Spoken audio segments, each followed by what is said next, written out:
कहानी की शुरुआत में हमें एशिया का सबसे खतरनाक क्राइम सिंडिकेट दिखाया जाता है, जिसका बड़ी से बड़ी स्वाट टीम भी कुछ बिगाड़ नहीं पाती। इस गैंग का लीडर है केविन, एक बेहद बेरहम आदमी जिसका अपने एरिया पर जबरदस्त कंट्रोल है। अगर कोई भी केविन से सौदेबाजी करने की कोशिश करता, उसकी पावर को चैलेंज करता, तो आखिर में उसे अपनी जान गंवानी ही पड़ती। पर इतना ताकतवर होने के बावजूद केविन एक दिन खुद मुसीबत में आ गया, खासकर तब जब चोरों की दो अलग अलग टोलियों ने उसके सबसे कीमती डायमंड पर नजर गड़ा ली। पार्क नाम के एक चालाक मिडलमैन ने बीच में रहकर कोरियन और चाइनीज दोनों गिरोहों को इस बड़ी चोरी के लिए एक साथ जोड़ दिया। कोरियन तरफ से पतले दुबले रॉन ने अपने 4 लोगों के गैंग की कमान संभाली, जिसमें 2 औरतें और एक आदमी शामिल था। इन सब में सबसे खास और दिलकश सोफी थी, जो अपनी सुंदरता को ही सबसे बड़ा हथियार बनाकर इस्तेमाल करती। उसके साथ मिया उसकी माँ बनकर लोगों को पागल बनाती। इन दोनों का अगला निशाना एक म्यूजियम का क्यूरेटर था, जिसके पास मिया एक मासूम सास बनकर पहुंची। सोफी ने उसे अपने प्यार में लट्टू कर रखा था और मिया ने ऐसा दिखाया कि हाँ बेटा, तुमसे ही शादी करवाएंगे इसकी।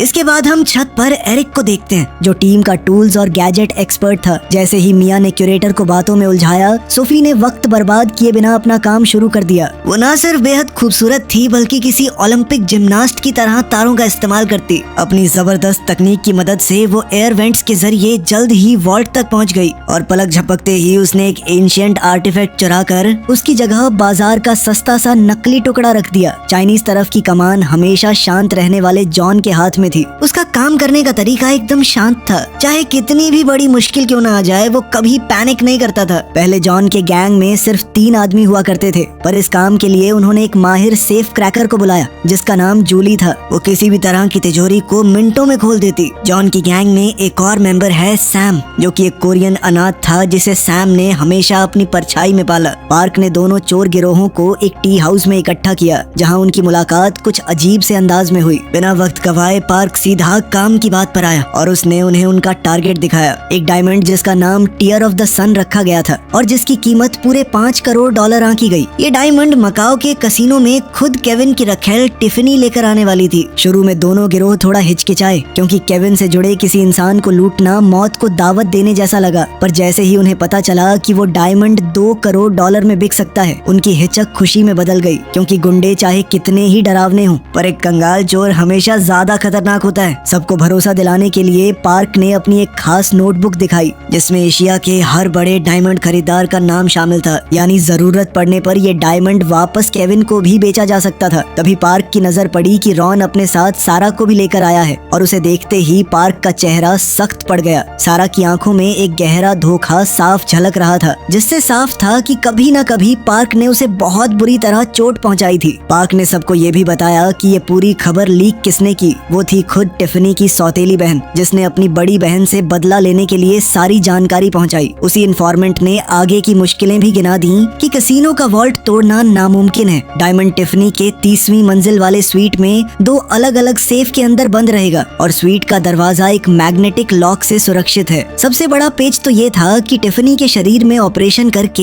एक खास हार्ट डिवाइस लगाया गया था, जो उसी लॉक से जुड़ा रहता, यानी वो दरवाजा सिर्फ और सिर्फ टिफनी ही खोल सकती थी। इस कीमती खबर के बदले इन्फॉर्मेंट ने बस इतना मांगा कि सेफ में जो भी नकदी निकले वो पूरी उसकी होगी। इन्फॉर्मेंट के जाते ही मिया ने जश्न के बहाने एक महंगी शराब की बोतल खोल ली। जब बाकी सब पीने में मग्न थे, तभी जूली ने सिगरेट जलाने के बहाने पार्क के लाइटर में चुपके से एक छोटा सुनने वाला डिवाइस फिट कर दिया। अब धीरे धीरे पार्क और सारा का पुराना किस्सा खुलने लगा, जो 4 साल पहले हुई एक सोने की चोरी से जुड़ा था। उन दिनों पार्क और सारा चोरों की एक मशहूर जोड़ी हुआ करते थे, जबकि रॉन तब सिर्फ एक मामूली सदस्य था, जिसके जिम्मे स्टील के तार संभालने का काम होता। उस चोरी के दौरान जैसे ही पार्क तार के सहारे नीचे उतरकर भागने लगा, वो तार अचानक टूट गया। पार्क तो पुलिस से किसी तरह बच निकला, लेकिन वो सोना लेकर भी भाग गया। सारा और रॉन के हाथ कुछ नहीं आया। सारा हाल ही में पैरोल पर छूट कर आई थी, और इस काम में वो सिर्फ इसलिए शामिल हुई क्योंकि रॉन ने उसे यकीन दिलाया कि ये सारा इंतजाम खुद पार्क का है। उसी रात सारा पार्क से मिलने पहुंची, पर पार्क ने खुद को सही ठहराते हुए कहा कि उसका ज़मीर साफ है और वो सोना हक से उसी का था। सारा को इस बात पर सरासर धोखा महसूस हुआ, क्योंकि उसके हिसाब से उनके रिश्ते के कुछ तो मायने होने चाहिए थे, पर पार्क ने बड़ी बेरुखी से उसकी हर बात ठुकरा दी और दोनों एक अनसुलझी कड़वाहट के साथ अलग हो गए। पर सारा सिर्फ पुरानी यादें ताज़ा करने नहीं आई थी, और जैसे ही वो अपने कमरे में लौटी, उसके पीछे पीछे रॉन भी अंदर आ गया। सारा ने वो चीज उसके हाथ में थमा दी जो उसने पार्क के पास से चुराई थी, यानी उसके सारे खरीदारों की लिस्ट। और इससे खुश होकर रॉन ने फौरन कोरिया में अपने लोगों को फोन करके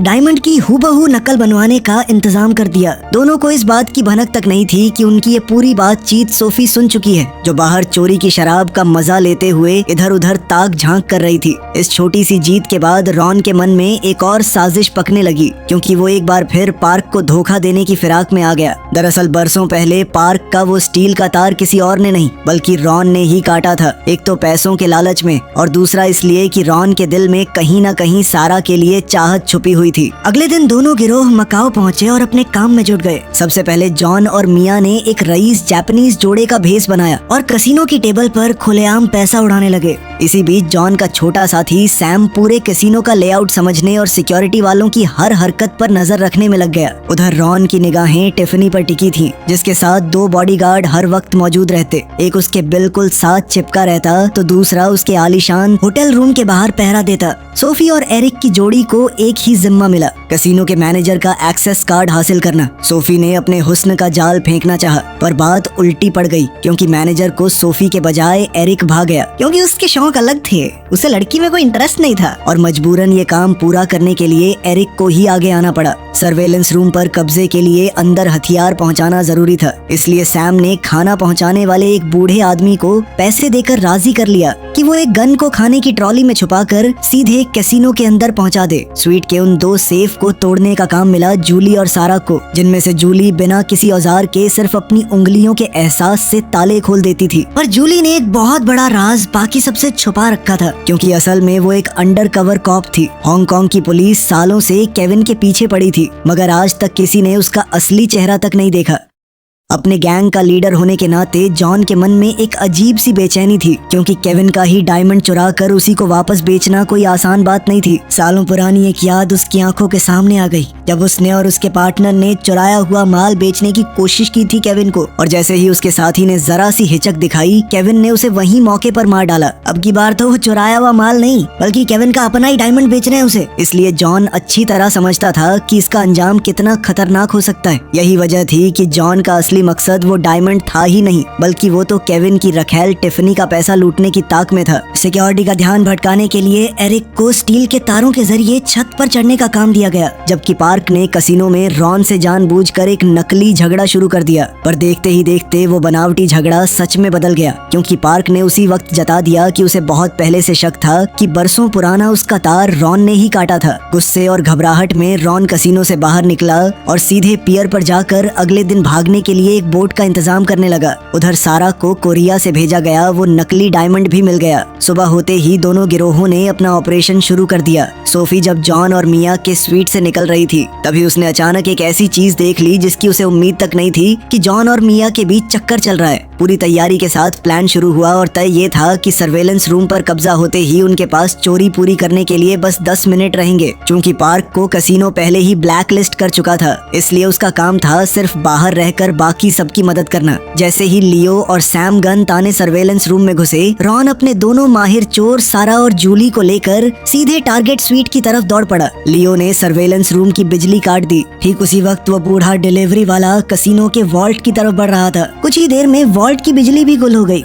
उधर सोफी पहले ही स्वीट की दीवार का कांच काट कर अंदर घुस चुकी थी और उसने अंदर से दरवाजा खोलकर सारा और जूली को भी भीतर बुला लिया। तब तक वॉल्ट का बैकअप पावर चालू हो चुका था और जब वॉल्ट के मैनेजर को एहसास हुआ कि सर्वेलेंस रूम से कोई जवाब नहीं आ रहा और सबके फोन के सिग्नल भी गायब हैं, तो उसने नियम के मुताबिक पूरे वॉल्ट को लॉकडाउन कर दिया ताकि पुलिस के आने तक अंदर से कोई बाहर न जा सके। स्वीट के अंदर सारा एक पावर ड्रिल से एक सेफ पर जूझ रही थी, जबकि जूली ने सिर्फ अपनी उंगलियों के उसी कमाल भरे एहसास से दूसरा सेफ खोलना शुरू कर दिया। पर इससे पहले कि वो दोनों अपना काम पूरा कर पाती, जॉन उधर एक वीआईपी रूम में अपनी अलग ही लूट निपटा चुका था। पर तभी एक ऐसा झटका लगा जिसकी किसी ने कल्पना तक नहीं की थी, क्योंकि जब स्वीट का सेफ आखिरकार खुला तो उसमें वो tear of the sun diamond था ही नहीं। दरअसल इन सब चोरों के साथ एक बहुत बड़ा खेल खेला जा चुका था। उनकी तो छोड़िए, पार्क की गाड़ी पर नजर रखे बैठी पुलिस तक इस चाल में बुरी तरह फंस गई, क्योंकि तभी वही इन्फॉर्मेंट यानी टिफनी की सौतेली बहन ऑफिसर्स के पास एक पैकेट पहुंचा गई।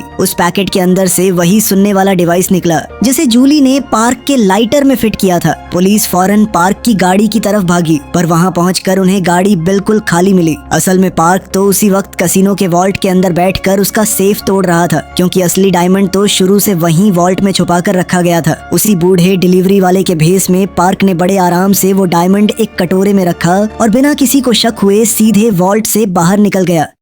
इधर बाकी की पूरी टीम अपनी नाकाम चोरी का खामियाजा भुगतने के लिए पीछे छूट गई। एक सर्वर का भेस बनाए सोफी को सिक्योरिटी ने पूछताछ के लिए रोक लिया। बेचारी सोफी को चाइनीज भाषा आती नहीं थी, इसीलिए वो घबराने का नाटक करते हुए सिक्योरिटी गार्ड्स का टाइम पास करने लगी। लेकिन एरिक, जो कि सोफी को मन ही मन बहुत चाहता था, वो सोफी को बचाने के लिए खुद बोल पड़ा कि मैंने की है चोरी, मैं चोर हूँ, आ जाओ पकड़ लो। इसी अफरा तफरी में रॉन, जूली और सारा फौरन पकड़े गए और तभी ये राज भी सामने आ गया कि जूली तो पहले से एक अंडरकवर कॉप है। अब इस भागदौड़ में सिर्फ जॉन और मिया ही बचे थे, पर जॉन ने इतनी आसानी से हार मानने से साफ इनकार कर दिया। उसने रास्ते में एक आदमी की गाड़ी छीनी और मिया को लेकर वहाँ से भाग निकला। मिया को पहले तो लगा कि वो दोनों बचकर निकल गए, लेकिन कुछ देर पहले हुई गोलीबारी में जॉन को गोली लग गई थी। कुछ ही पल में जॉन बेहोश होकर गिर पड़ा, जिसके बाद उनकी गाड़ी ने बैलेंस खो दिया। मिया चाहकर भी कुछ नहीं कर सकती थी और एक जबरदस्त एक्सीडेंट में वो दोनों मारे गए। उधर सारा, सैम और रॉन को हथकड़ी पहनाकर पुलिस की गाड़ी में डाल दिया गया था, पर उन्होंने अचानक खुद को छुड़ाया और ऑफिसर्स पर गन तान कर गाड़ी रुकवानी चाहिए। सारा ने अपनी एक बाली से हथकड़ी खोलने की कोशिश की, पर एक झटके में बाली उसके हाथ से छूट गई। जब गाड़ी के अंदर जोरदार हाथापाई छिड़ गई तो गाड़ी कंट्रोल से बाहर होकर एक आधे बने पुल पर जा चढ़ी। गनीमत रही कि कंक्रीट की दीवारों ने उसे नदी में गिरने से बचा लिया। जैसे ही गाड़ी पुल के किनारे आकर लटकी, रॉन और सैम पिछले दरवाजे से निकल भागे और सारा को वहीं पीछे छोड़ गए। जब पुलिस उनके पीछे पैदल दौड़ी, तभी गाड़ी अपना संतुलन खो बैठी और सारा समेत सीधे नदी में जा गिरी। सारा जैसे ही डूबने लगी, उसी बूढ़े आदमी के भेस में पार्क वहां आ पहुंचा और उसने उसकी जान बचा ली। होश आने पर सारा ने खुद को एक होटल के कमरे में पाया और उसके हाथ में एक रहस्यमयी चाबी थी। जैसे ही वो अपने ठिकाने पर रॉन से जाकर मिली, उसने रॉन के मुंह पे एक थप्पड़ जड़ दिया। रॉन भी कहाँ चुप रहने वाला था, उसने उल्टा सारा पर इल्जाम लगाया कि तुम मिली हुई हो पार्क से। पर जैसे ही रॉन ने उसके चेहरे का दर्द देखा, वो खुद नरम पड़ गया। अब इस गिरोह में सिर्फ 4 लोग बचे थे, सारा, रॉन, सोफी और सैम। इधर पार्क फरार तो हो गया, पर पुलिस ने उसका पीछा करना नहीं छोड़ा। दरअसल पुलिस उसे जानबूझकर गिरफ्तार नहीं कर रही थी, क्योंकि वो उसे एशिया के सबसे बड़े खरीदार केविन तक पहुंचने के लिए एक चारे की तरह इस्तेमाल करना चाहती थी। पार्क भी अच्छी तरह जानता था कि उसका पीछा हो रहा है, इसलिए जब उसने बुसान में सौदा तय करने के लिए केविन को फोन किया तो उसने अपनी जगह छुपाने की जरा भी कोशिश नहीं की। उन्हें धोखा देने वाली उस औरत को ढूंढने के लिए बचे हुए चारों चोर इन्फॉर्मेंट की तलाश में जुट गए। एक किराए की रोल्स रॉयस के जरिए उन्होंने उसका सुराग निकाला और हांगकांग में उसका पता भी ढूंढ लिया, पर वो घर पूरी तरह खाली पड़ा था। फिर फोन के रिकॉर्ड खंगालने पर पता चला कि वो भी बुसान जा चुकी थी और उन सब ने वहाँ जाकर उसे ढूंढ निकाला। ठग होने के बावजूद वो अपने दोस्तों के लिए बेहद वफादार थी, इसलिए चाहे कितना भी दबाव पड़ा, उसने किसी की कोई जानकारी नहीं दी। पर आखिरकार उस गिरोह को उसकी एक कमजोरी मिल ही गई, उसका पालतू कुत्ता,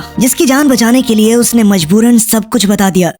इसी बीच हांगकांग की पुलिस ने कोरियन पुलिस के साथ मिलकर पार्क के घर पर कड़ी नजर रखनी शुरू कर दी, क्योंकि वो सब केविन के आने का इंतजार कर रहे थे ताकि सही मौके पर अपना शिकंजा कस सकें। उधर बचे हुए चारों चोरों ने, यानी सारा, रॉन, सोफी और सैम ने एक प्लान बनाया कि किसी तरह पार्क को उस ठग औरत से मिलने पर मजबूर किया जाए। इसके लिए उन्होंने एलिवेटर ठीक करने वाले मिस्त्रियों का भेस बनाया और पार्क की बिल्डिंग में दाखिल हो गए। रॉन ऊपर एलिवेटर ठीक करने का नाटक करता रहा, जबकि सारा और सोफी चुपके से पार्क के घर में घुसकर डायमंड ढूंढने लगी। तलाशी लेते लेते सारा को अचानक याद आया कि पार्क ने कभी 2 कमरे किराए पर लेने की बात कही थी, इसलिए उसकी पुरानी आदतों को भांपते हुए उसने एक दूसरे कमरे में भी तलाश की और उसका ये अंदाजा बिल्कुल सही निकला। वहाँ छानबीन करते हुए सारा के कानों में पार्क और उस ठग औरत की बातचीत पड़ी, जो उसे बातों में उलझाकर वक्त काट रही थी। पार्क बता रहा था कि बरसों पहले जब अलार्म बजने से चारों तरफ हड़कंप मचा, तब वो गटर के रास्ते भाग निकला, लेकिन जैसे ही वो बचते बचाते अपने ठिकाने तक पहुंचा, उसने रॉन और एक गम में डूबी सारा को एक दूसरे को चूमते हुए देखा। ये नजारा देखकर उसका दिल पूरी तरह टूट गया। तभी सारा ने गलती से एक लाइट जला दी। जैसे ही सारा की नजर उस लाइट पर पड़ी तो वहाँ पर वो असली डायमंड भी मौजूद था। पर हैरानी की बात ये थी कि सारा ने वो डायमंड उठाया तक नहीं, बल्कि उसने उसे रॉन के लिए ही वहाँ छोड़ देने का फैसला कर लिया, क्योंकि अब वो इस धोखे और इस्तेमाल किए जाने से पूरी तरह तंग आ चुकी थी। पर जैसे ही वो बाहर कदम रखने लगी, सामने सोफी आ खड़ी हुई, जिसने पल भर में सारा की जेब से वो नकली डायमंड झपटा और खिड़की के रास्ते दोबारा उसी घर में घुस गई। ठीक उसी वक्त पार्क को उस ठग औरत से पता चल गया कि बाकी चोर भी उसी बिल्डिंग में मौजूद हैं। फिर भी वो जरा सा भी नहीं घबराया। जैसे ही वो नीचे ग्राउंड फ्लोर पर उतरा तो सामने केविन के आदमी आ धमके, तो वो उन्हें लेकर वापस ऊपर चला गया।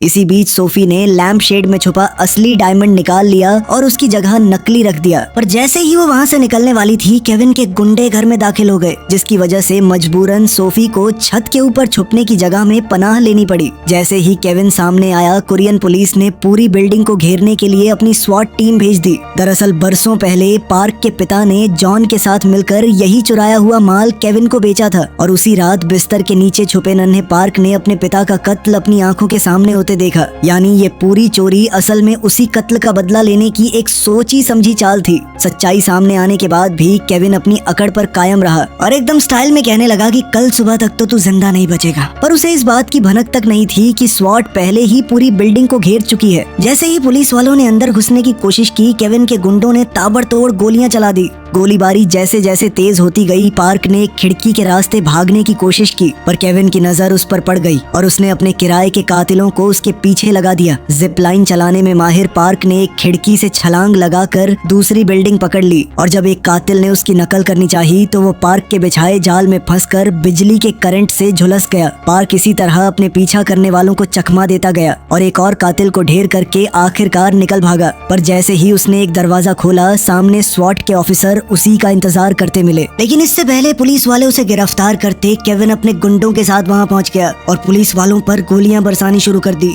इस मौके का फायदा उठाकर पार्क वहां से भागा, लेकिन केविन का एक गुंडा अभी भी उसका पीछा कर रहा था। उसकी गोलियों से बचता हुआ पार्क गुंडे को पकड़कर सीधा एलिवेटर में घुस गया, जहाँ पर रॉन पहले से घात लगाए बैठा था। गुंडा तो नीचे गिर के मर गया, लेकिन पार्क किसी तरह बच गया। पार्क को डायमंड ले जाने से रोकने के लिए रॉन ने एक धारदार लोहे का टुकड़ा उठाया और उस पर वार करने को तैयार हो गया। ये देखकर पार्क का दिल टूट गया, क्योंकि जिसे उसने कभी अपने छोटे भाई जैसा माना था, आज वही उसकी जान का दुश्मन बन बैठा, वो भी एक मामूली डायमंड के लिए। पार्क रॉन से ज्यादा ताकतवर था। वो चाहता वो उसे उसी पल मार सकता था, लेकिन उसने ऐसा नहीं किया। उसने उसे डायमंड के साथ वहीं छोड़ दिया और स्वॉट के एक ऑफिसर का भेष बनाकर वो चुपचाप वहाँ से निकलने लगा। पर उसकी ये चाल पीछा कर रही उसी लेडी कॉप जूली की नजरों में आ गई। दूसरी तरफ पुलिस कमांडर ने केविन को ढूंढते हुए उस पर बंदूक तान दी, लेकिन तभी अचानक पुलिस के भेष में छुपे हुए केविन के गुंडे ने उसे मार डाला। उधर रॉन जैसे ही डायमंड लेकर निकलने लगा, तभी सैम की नजर उस पर पड़ गई और वो समझ गया कि ये भाग रहा है डायमंड लेके। वो उसका पीछा करने लगा, लेकिन तभी एक बाइक वाला वहाँ से गुजरा और जैसे ही डायमंड टायर के नीचे आया, वो टूट गया।